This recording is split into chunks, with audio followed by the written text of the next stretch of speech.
तो कहानी की शुरुआत एक बर्फीले एरिया को दिखाते हुए होती है, जहां वॉरियर इग्नेसियो और chief scientist Jose Cord industries के लिए काम करते हुए नजर आते हैं। दरअसल ये लोग एक गोलाकार चीज की माइनिंग कर रहे होते हैं। इसी बीच कॉर्ड इंडस्ट्रीज की ओनर विक्टोरिया वहां आती है और देखती है कि उस गोलाकार चीज के अंदर से बीटल शेप में एक स्कैरब निकला है। इस बीटल स्कैरब को देखकर विक्टोरिया बहुत खुश हो जाती है।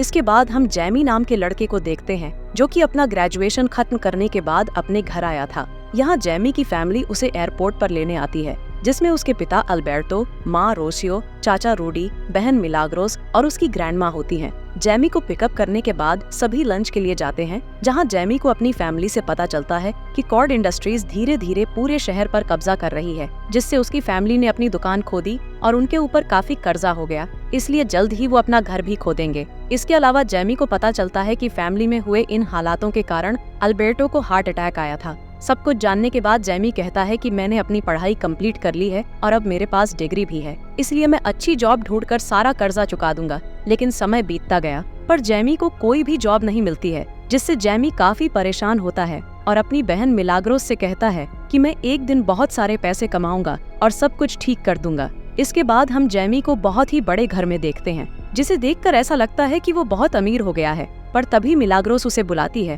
और साफ सफाई करने का कहती है। दरअसल मिलाग्रोस इस घर में साफ सफाई का काम किया करती है और उसी ने जैमी को यहाँ पर जॉब दिलाई थी, ताकि वो दोनों मिलकर कुछ पैसे कमा सके। यहाँ हमें पता चलता है कि ये बड़ा सा घर विक्टोरिया का है। तभी वहाँ विक्टोरिया आती है, जिसे देखकर जैमी उसे गुड मॉर्निंग बोलता है, लेकिन विक्टोरिया उसे इग्नोर करके अंदर चली जाती है, जहाँ वो अपनी भतीजी जेनिफर को देखती है। यहाँ जेनिफर विक्टोरिया पर बहुत गुस्सा होती है और उसे उसकी कंपनी के नए डिवाइस का एक वीडियो दिखाती है। दरअसल ये डिवाइस इंसान के अंदर फिट हो जाता है, जिससे वो इंसान एक खतरनाक वॉरियर बन जाता है और उसके अंदर ऐसी पावर्स आ जाती हैं जिससे वो सब कुछ तबाह कर सकता है। अब जेनिफर गुस्से में आकर विक्टोरिया से कहती है कि इस कंपनी को ये हथियार बनाने का काम नहीं करना चाहिए। असल में ये कंपनी जेनिफर के पिता की थी, पर उनकी डेथ के बाद विक्टोरिया इस कंपनी की ओनर बन गई। पर जेनिफर के पिता की आखिरी इच्छा थी कि उनकी कंपनी इस तरह के डिवाइस ना बनाए, इसलिए जेनिफर विक्टोरिया के खिलाफ थी। खैर, विक्टोरिया जेनिफर को याद दिलाते हुए कहती है कि ये कंपनी मेरे हाथों में है, इसलिए मैं जो चाहूँ वो कर सकती हूँ। लेकिन जेनिफर अभी भी उनके खिलाफ थी। तब विक्टोरिया का बॉडीगार्ड इग्नासियो उसे रोकने की कोशिश करता है। ये देखकर जैमी जेनिफर को बचाने के लिए आता है, जिससे विक्टोरिया जैमी और मिलाग्रोस को जॉब से निकाल देती है। इस बात से जेनिफर को जैमी के लिए बहुत बुरा लगता है, इसलिए वो उसे अपना नंबर देते हुए उसे नई जॉब दिलाने का कहती है। इसी रात जैमी जेनिफर को मैसेज भेजने का सोचता है, पर वो बहुत नर्वस था। तब उसके पिता उसे मोटिवेट करते हुए जेनिफर को मैसेज भेजने का कहते हैं, जिससे जैमी उसे मैसेज भेज देता है। अगले दिन जैमी को एक कंपनी में मीटिंग के लिए बुलाया जाता है। तभी हम जेनिफर को इस कंपनी की लैब में जाते हुए देखते हैं, जहां उसे बीटल स्कैरब दिखाई देता है और वो उसे बर्गर बॉक्स में रखकर भाग जाती है। जिसके बाद जोजे लैब में आता है और देखता है कि स्कैरब गायब हो गया है, इसलिए वो सिक्योरिटी को कंपनी के सभी गेट्स बंद करने का ऑर्डर दे देता है। यहाँ जेनिफर सिक्योरिटी अलार्म की आवाज सुनकर डर जाती है। तभी उसे जैमी मिलता है, जिसे देखकर जेनिफर उसे वो बॉक्स दे देती है और कहती है कि तुम्हें इस बॉक्स की रक्षा करना है, जिसके बदले मैं तुम्हें पैसे दूंगी। साथ ही वो उसे इस बॉक्स को ना खोलने का कहती है। इसके बाद जैमी इस कंपनी से बाहर चला जाता है और गार्ड जेनिफर की तलाशी करने के लिए उसके पास आ जाते हैं। इसके बाद हम जैमी को उसके घर में देखते हैं, जहां उसकी फैमिली उस बॉक्स को खोलने का कहती है। वो लोग जैसे ही बॉक्स को खोलते हैं तो उसमें उन्हें स्कैरब डिवाइस दिखाई देता है, जिसके साथ वो लोग खेलना शुरू कर देते हैं। तब जैमी उनसे वो डिवाइस छीन लेता है, जिस दौरान वो डिवाइस चमकने लगता है और सीधे जैमी के चेहरे पर आ जाता है। तब रूडी उसे हटाने की कोशिश करता है, जिस दौरान उसे बिजली का झटका लगता है और वो दूर गिर जाता है। इसके बाद वो डिवाइस जेमी के कपड़ों के नीचे घुस जाता है और उस डिवाइस से कीड़े की तरह पैर निकल आते हैं, जो कि जेमी को छत पर चिपका देते हैं और फिर जेमी की बॉडी के चारों ओर एक कवच बनने लगता है और जेमी एक सुपर हीरो की तरह दिखाई देने लगता है। साथ ही उसके सूट पर एआई सिस्टम एक्टिव हो जाता है। तभी अचानक वो सूट छत को तोड़ते हुए जैमी को स्पेस में ले जाता है। यहाँ जैमी को अभी भी विश्वास नहीं हो रहा था कि उसके साथ क्या हो रहा है। अब वो सूट जैमी को वापस नीचे लाता है और उसे गाड़ियों से बचाते हुए शहर के चारों ओर घुमाता है। तभी जैमी एक बस के सामने आ जाता है, जिससे वो सूट एक स्पेशल शील्ड बनाकर उस बस को 2 हिस्सों में काट देता है। इसके बाद जैमी वापस घर आ जाता है और वो सूट ऑटोमेटिकली गायब हो जाता है। यहाँ हम देखते हैं कि जैमी की बॉडी में एक भी घाव नहीं है पर वो सूट के कारण बेहोश हो जाता है। जब जैमी होश में आता है तो वो देखता है कि वो स्कैरब डिवाइस उसकी पीठ में घुसा हुआ है। इस बात से घबराकर जैमी पुलिस को बुलाने का सोचता है, लेकिन रूडी मना करता है और कहता है कि अगर हम पुलिस के पास गए तो वो जैमी को चोर समझेगी। इसके बाद जैमी जेनिफर को ढूंढने जाता है, जिस दौरान वो देखता है कि कुछ लोग जेनिफर का पीछा कर रहे हैं। इसलिए जैमी उसे अपनी कार में बैठाकर अपने घर ले आता है, जहां जेनिफर बताती है कि स्कैरब डिवाइस बहुत ही खतरनाक हथियार है। इसलिए विक्टोरिया अपने ओमैक प्रोजेक्ट को पावरफुल बनाने के लिए उस डिवाइस का इस्तेमाल करना चाहती है। जैमी के पूछने पर जेनिफर उससे कहती है कि मैं नहीं जानती कि इस डिवाइस ने तुम्हें क्यों चुना, लेकिन हमें इस बात का जवाब कॉर्ड टावर में रखी एक चाबी से मिल सकता है। इसलिए रूडी जैमी और जेनिफर को कॉर्ड टावर तक ले जाता है, जहां वो कैमरों को हैक करने के लिए एक जैमिंग डिवाइस लगा देते हैं। जैसे ही गार्ड का ध्यान भटकता है, तब वो दोनों अंदर घुस जाते हैं और उस चाबी को चुरा लेते हैं। ये चाबी एक घड़ी में बदल जाती है और जेनिफर देखती है कि ये घड़ी उसके पिता की थी। इसके बाद दोनों वहाँ से जाने लगते हैं, जिस दौरान इग्नेसियो उन्हें रोकने की कोशिश करता है। इसलिए जैमी का स्कैरब डिवाइस एक्टिव हो जाता है और वो इग्नेसियो से फाइट करता है। तब इग्नेसियो उस पर हमला करने के लिए अपने अधूरे ओमैक का यूज करता है और दोनों में फाइट होने लगती है, जिसमें जैमी को अपने सूट में मौजूद कई हथियारों के बारे में पता चलता है। यहाँ जैमी बहुत ही खतरनाक फाइट करता है और इग्नेसियो को मारने ही वाला होता है। तब जैमी उस एआई सूट को रोकते हुए कहता है कि मैं किसी की जान नहीं लेना चाहता हूँ। तभी अचानक रूडी और जेनिफर एक गाड़ी से भागने लगते हैं, जिससे इग्नेसियो उन्हें शूट करने लगता है। इसलिए जैमी गाड़ी के पास चला जाता है। ये देख इग्नेसियो जल्दी से उठता है और जैमी पर हमला करने के लिए आगे बढ़ता है, लेकिन रूडी इग्नेसियो को हिट करके जैमी को बचा लेता है और फिर वो तीनों वहाँ से भाग जाते हैं। अगली सुबह वो तीनों जेनिफर की पुरानी हवेली में पहुँचते हैं, जहाँ घड़ी का यूज करके वो एक सीक्रेट लेयर तक पहुँचते हैं। यहाँ जेनिफर को पता चलता है कि उसके पिता शहर के सुपर हीरो थे, जिन्हें ब्लू बीटल के नाम से जाना जाता था, और उन्होंने स्कैरब की मदद से शहर में हो रहे क्राइम को खत्म करने के लिए बहुत सारे गैजेट और टेक्नोलॉजी बनाई थी। इधर रूडी एक पुराने कंप्यूटर में जैमी की प्रॉब्लम का हल ढूंढता है। वहीं जैमी बाथरूम में जाकर देखता है कि उसकी बॉडी में ब्लू कलर का चमकता हुआ एक घाव बन गया है। इसका मतलब था कि स्कैरब धीरे धीरे जैमी के शरीर के साथ खुद को जोड़ रहा है, लेकिन ये घाव जल्दी से ठीक हो जाता है। फिर जैमी बाहर आता है और देखता है कि जेनिफर अपने पिता को याद करते हुए दुखी हो रही है, इसलिए वो उसे संभालने लगता है और दोनों एक दूसरे के करीब आने लगते हैं। लेकिन तभी रूडी उनसे कहता है कि मुझे नई इन्फॉर्मेशन मिली है, जिससे मुझे पता चला है कि जब तक जैमी जिंदा है तब तक स्कैरब को जैमी की बॉडी से अलग नहीं किया जा सकता और ये स्कैरब किसी भी कीमत पर अपने हीरो की रक्षा करेगा। ये जानकर जैमी घबरा जाता है और उसे ऐसा लगता है कि वो बुरी तरह से फंस गया है। तब रूडी उसे समझाता है कि तुम्हें स्कैरब ने किसी कारण से चुना होगा। इस बीच विक्टोरिया को पता चल जाता है कि जैमी के पास स्कैरब है, इसलिए वो जैमी को पकड़ने के लिए उसके घर पर प्राइवेट मिलिट्री भेजती है। तब जैमी, जेनिफर और रूडी विक्टोरिया के हेलीकॉप्टर को अपने घर की ओर बढ़ते हुए देख लेते हैं। इसलिए जैमी सूट की पावर का यूज करने की कोशिश करता है और उसका सूट एक्टिव नहीं होता है। तभी जैमी को ध्यान आता है कि स्कैरब हमेशा उसकी रक्षा करेगा, इसलिए जैमी बिल्डिंग से कूद जाता है, जिससे सूट अचानक से एक्टिव हो जाता है और फिर जैमी अपने घर की ओर निकल जाता है। इधर विक्टोरिया के सैनिक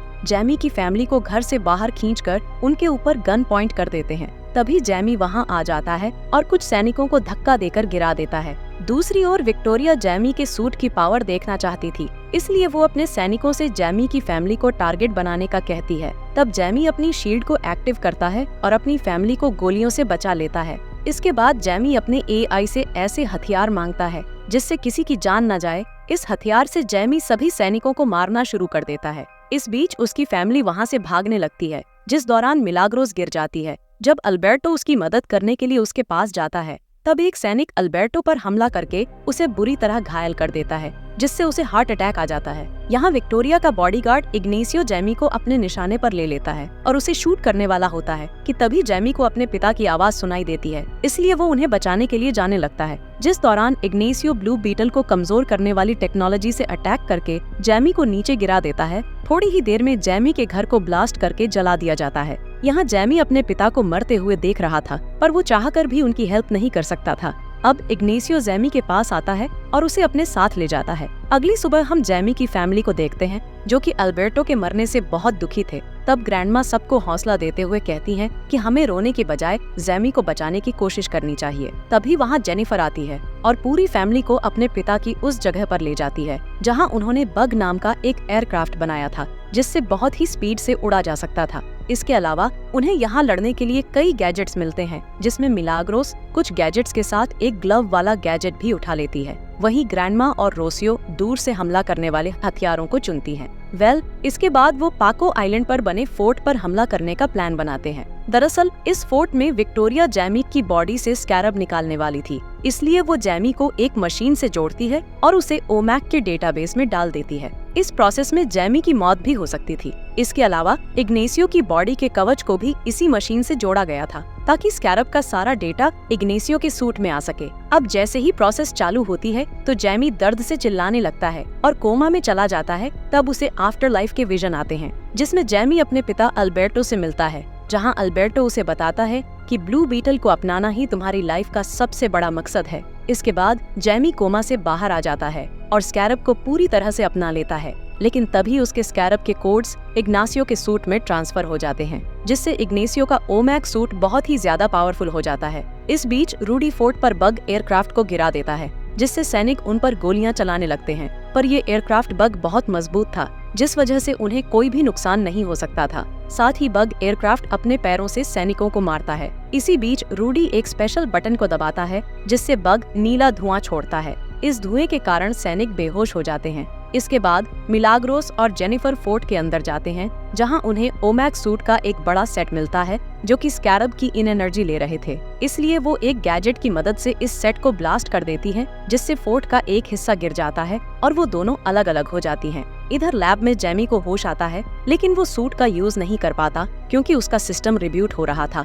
इसी दौरान जोस को समझ आ जाता है कि विक्टोरिया के इरादे ठीक नहीं है, इसलिए वो जैमी का साथ देता है और उसे वहाँ से भगाने के लिए गेट खोल देता है। पर इग्नेसियो उसे देख लेता है, इसलिए वो जोस को मार डालता है। तभी लैब में ब्लास्ट हो जाता है, लेकिन इग्नेसियो विक्टोरिया को बचा लेता है, जिसके बाद विक्टोरिया जेनिफर को पकड़ने के लिए निकल जाती है। इधर जैमी के सामने बहुत सारे सैनिक आ जाते हैं। तब उसकी ग्रैंडमा वहाँ आती है और गैजेट्स की मदद से उन सभी सैनिकों को एक झटके में हरा देती हैं। अब सभी बग के अंदर जाते हैं, लेकिन मिलाग्रोस और जेनिफर अभी भी वहाँ नहीं आए थे, इसलिए जैमी उन्हें बचाने के लिए वापस फोर्ट के अंदर जाता है। यहाँ मिलाग्रोस अपने ग्लव्स का यूज करके खुद को सैनिकों से बचा रही होती है, लेकिन सैनिक उसे जल्द ही घेर लेते हैं। तभी वहाँ जैमी आ जाता है और उसका सूट भी एक्टिव हो जाता है। अब जैमी इस सूट को पूरी तरह से कंट्रोल कर सकता था, इसलिए जैमी कुछ ही देर में उन सभी सैनिकों को हरा देता है। इसी दौरान इग्नेसियो वहाँ आ जाता है और जैमी को दीवार की दूसरी तरफ फेंक देता है। जैमी किसी तरह खुद को बचाता है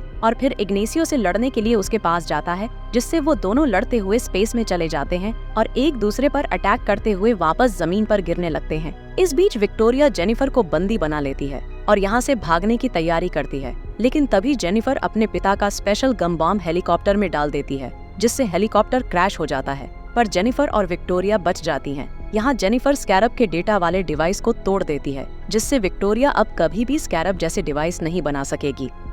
इधर जैमी अपने सूट से अपनी इमेजिनेशन वाला एक हथियार मांगता है और उससे इग्नेसियो पर हमला कर देता है, लेकिन इग्नेसियो अपने वॉर एक्सपीरियंस का यूज करके उसे नीचे गिरा देता है। इसी दौरान रूडी इग्नेसियो पर पत्थर फेंककर उसका ध्यान भटकाता है, जिससे इग्नेसियो उसे शूट कर देता है। ये देखकर जैमी को बहुत गुस्सा आता है और वो इग्नेसियो से बदला लेने के लिए उस पर खतरनाक वार करके उसे मारने ही वाला होता है कि तभी एआई उसे याद दिलाता है कि तुम किसी की जान नहीं लेना चाहते। इसके अलावा एआई उसे इग्नेसियो की पिछली यादें दिखाता है, जिससे पता चलता है कि इग्नेसियो भी उसी की तरह एक विक्टिम है, क्योंकि जब इग्नेसियो छोटा था तब कॉर्ड इंडस्ट्रीज के बॉम्ब ने उसके घर को ब्लास्ट कर दिया था, जिससे उसकी माँ की मौत हो गई थी। तब विक्टोरिया ने उसे ओमैक प्रोजेक्ट के एक्सपेरिमेंट के लिए अपने साथ रखने का फैसला किया था। यहाँ जैमी इग्नेसियो को छोड़ देता है, जिससे इग्नेसियो को एहसास होता है कि अब उसके पास विक्टोरिया के ऑर्डर्स को अनदेखा करने की पावर है। जिसके बाद इग्नेसियो विक्टोरिया के पास जाता है और एक बहुत ही खतरनाक ब्लास्ट कर देता है, जिससे उन दोनों की मौत हो जाती है और पूरा आइलैंड ब्लास्ट होने लगता है। तब रूडी बग को लेकर आता है और जैमी और जेनिफर को बचा लेता है, जिसके बाद वो सभी वहाँ से निकल जाते हैं और अल्बर्टो की मौत का शोक मनाते हैं। अब कुछ समय बाद जेनिफर कॉर्ड इंडस्ट्रीज पर कब्जा कर लेती है और न्यूज में अनाउंस करती है कि वो भलाई के लिए हर तरह की मिलिट्री प्रोजेक्ट पर काम करेगी। यहाँ जैमी और उसकी फैमिली अपने जले हुए घर में जाते हैं और सोचते हैं कि अब उन्हें क्या करना चाहिए। तभी उनके पास उनके सारे पड़ोसी आते हैं और उनका स्वागत करते हैं। इसी बीच जेनिफर उनसे मिलने आती है और बताती है कि मैं रूडी जैसे अच्छे इन्वेंटर को कॉर्ड इंडस्ट्री में रखना चाहती हूँ और इसके बदले में पूरी फैमिली को पैसे दूंगी। इसके बाद जैमी जेनिफर को अपने साथ बाहर चलने के लिए कहता है। तब दोनों किस करते हैं और जैमी उसे लेकर उड़ जाता है। कहानी की एंडिंग में हम जेनिफर के पिता की जगह को देखते हैं, जहां अपने आप ही कंप्यूटर ऑन हो जाता है और उसमें जेनिफर के पिता की वॉइस रिकॉर्डिंग चलने लगती है, जिसमें वो कहते हैं कि मैं अभी भी कहीं पर जिंदा हूँ। इसी के साथ इस कहानी का यहीं पर एंड हो जाता है। अगर वीडियो पसंद आई तो लाइक कर देना, चैनल को सब्सक्राइब कर देना। मिलते हैं अगली वीडियो में।